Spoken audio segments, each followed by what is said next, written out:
Imagine you're out for a run, like on your usual route.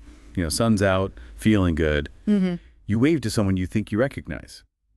And just for a second, everything feels safe and normal. But that feeling, it can vanish so quickly. Today, we're going deep into 3 true crime cases ripped right from the headlines. Each one, a chilling reminder that even in the most familiar places, darkness can be lurking nearby. It's a scary thought for sure, and one that I think hits home for a lot of people, especially after the murder of Laken Riley. A young nursing student who was killed on what should have been a safe jogging route, something she did all the time. Absolutely. And that case is just one part of what we're looking at today. We're also going to dig into the strange disappearance of a toddler in Wisconsin.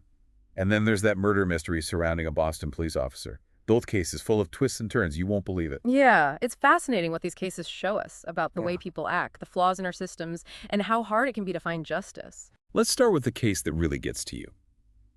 The disappearance of 3-year-old Elijah View in Two Rivers, Wisconsin. He vanished from his babysitter's apartment, triggered an Amber Alert, a massive search. And sadly, he's still missing today. But this isn't just a typical missing child case. There's a lot more to it, and it's disturbing. Elijah wasn't with a regular babysitter.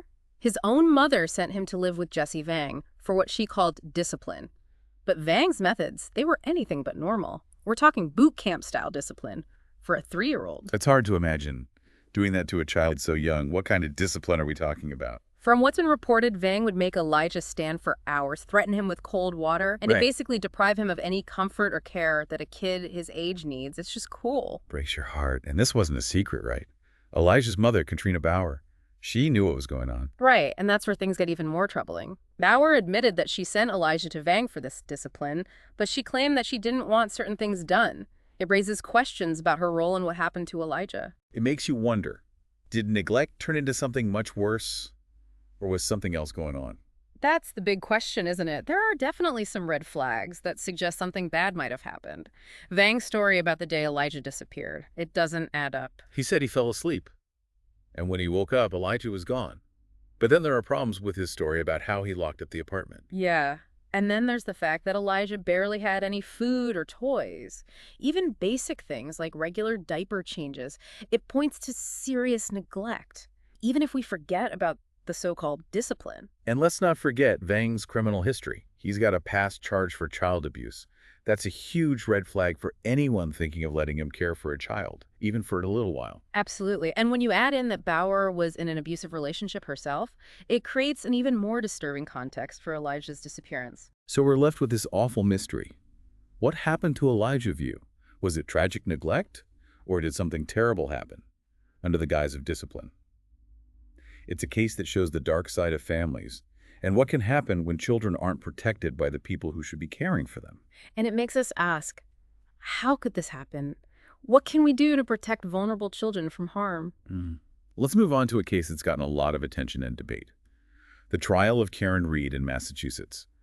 She's accused of killing her boyfriend, Boston police officer John O'Keefe, by hitting him with her car after a night of drinking. But this isn't just another drunk driving case. There's more to it. The interesting thing here is the different stories. The prosecution says that Karen was a jealous girlfriend, angry and drunk, and that she snapped. They point to angry voicemails and texts she sent John that night, saying he was cheating and that she hated him. But the defense team is saying something totally different. Yeah. Right? They're saying that Karen is being framed. Yeah. And that John was actually killed at a house party with other police officers there. That's right. And they're saying his body was moved to make it look like a hit and run, basically. They're saying that there was a huge cover-up by the police. That's a big accusation. Yeah. And it adds a whole new dimension to the case. It's not just a possible crime of passion now. It could be a conspiracy involving the people who are supposed to uphold the law. It's a huge claim, and it shocked a lot of people. But when you look closer at the evidence, things get even more interesting. Just 2 weeks before John died, Karen was seen kissing another man at the same bar where John was last seen alive. And guess what? That man was also at the house party that the defense is talking about. Okay, so now we have possible motives on both sides. Was Karen driven by jealousy, like the prosecution says? Or did someone else at that party have a reason to hurt John? That's the core question, and it's complicated. The trial has been delayed because there's a ton of new evidence, and the defense says some of it could clear Karen's name. For those of us who aren't lawyers, what does exculpatory mean? Basically, it means evidence that helps prove someone is innocent. It could be anything, like people who saw something that contradicts the prosecution's story, or forensic evidence that points to someone else. So for Karen, this new evidence could mean that she wasn't the one who hit John with her car, or it can support the idea that he was killed somewhere else and then his body was moved. Exactly. And that's why the delays are so important. The defense needs time to go through all the evidence and figure out how to use it. It could completely change the case. It's a real whodunit with high stakes, conflicting stories, and a bunch of potential motives and cover-ups. It makes you wonder what really happened that night and who, if anyone, is telling the truth. It reminds us that finding justice isn't always easy. It's a long road with a lot of twists and turns. And sometimes, even with all the evidence right in front of us, the truth is still hidden. Now for our last deep dive today. We're going to look at a case that shocked the country and made a lot of people, especially women, very afraid. The murder of Laken Riley. She was a nursing student at the University of Georgia, and she was found dead on a popular running trail in broad daylight. This case taps into a fear we all have, the fear of being vulnerable, even in places that seem safe and familiar. You're right. This case really got to people because it shattered that feeling of safety, especially in places like college campuses or busy running trails. It shows us that evil can be anywhere, even in broad daylight. The police were quick to arrest Jose Abarca. He wasn't a student and wasn't a U.S. citizen, but he lived near the trail. They charged him with all kinds of crimes, including murder, kidnapping, and hiding a body. And while that quick arrest gave some people peace of mind, it also raised some unsettling questions.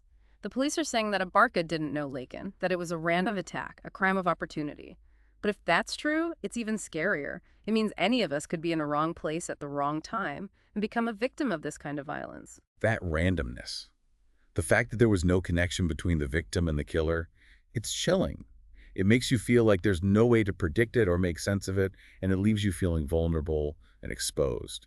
But while the official story is that it was a random attack, some of the details are disturbing. For example, security footage shows Abarca getting rid of bloody clothes, and neighbors have said he was a loner who would sit outside his apartment and watch people go by. So even if he didn't know Laken personally, could this have been planned? Was he watching and waiting for a victim?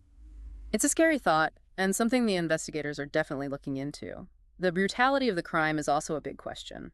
Laken died from blunt force trauma to the head, and the arrest warrant says she was dragged to a secluded area.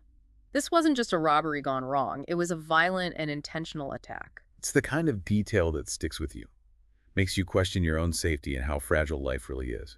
It forces us to face the fact that even in places we think are safe, evil can appear out of nowhere and leave behind devastation and questions that might never be answered. Yeah, it's a bold move for sure, and one that's made a lot of people talk. But if you really get into the evidence, it gets even more interesting.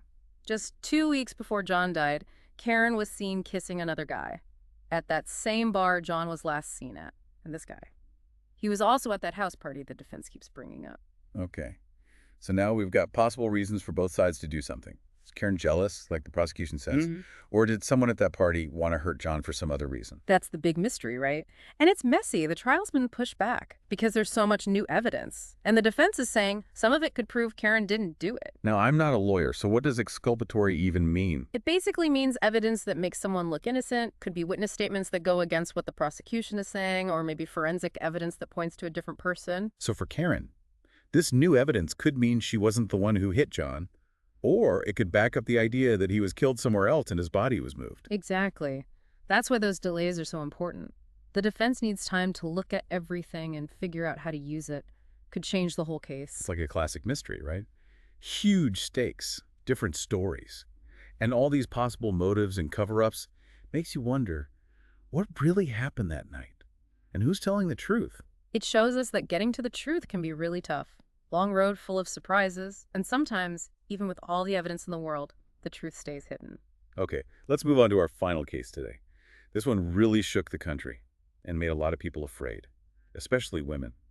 I'm talking about the murder of Laken Riley. She was studying to be a nurse at the University of Georgia, and she was found dead on a running trail, a trail that lots of people use in broad daylight. This case really hits on something we all fear, being vulnerable, even when we think we're in a safe place. Absolutely. This case really got to people because it showed that even places we think are safe aren't always. Think about college campuses or popular running trails. It's a reminder that bad things can happen anywhere, even in the middle of the day. The police arrested Jose Abarca pretty quickly. He wasn't a student, didn't go to the university, and he wasn't even a U.S. citizen. But he lived near the trail. They charged him with a bunch of crimes: murder, kidnapping, hiding the body. And while a quick arrest like that can make people feel a bit better, it also brought up some unsettling questions.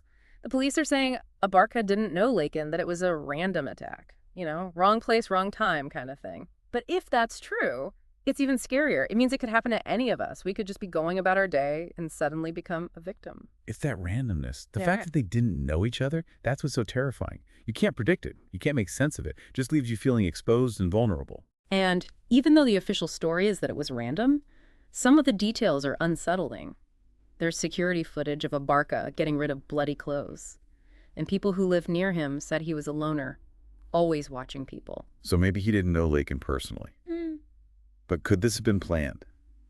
Could he have been waiting for a victim? It's a chilling thought, and I'm sure the investigators are looking into that. The brutality of it all is another thing. Laken died from being hit in the head, and the arrest warrant says she was dragged away.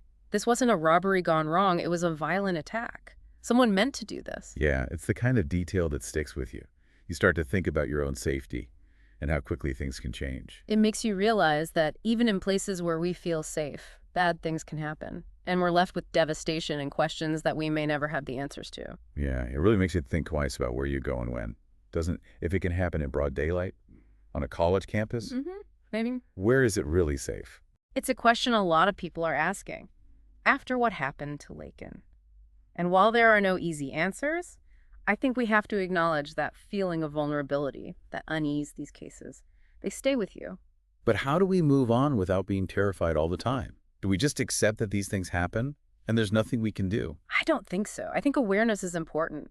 But fear shouldn't control our lives. We can be more informed, more prepared, more connected as a community. So what does that look like? What can we actually do? Well, for one, be aware of your surroundings. Trust your gut. If something feels wrong, it probably is.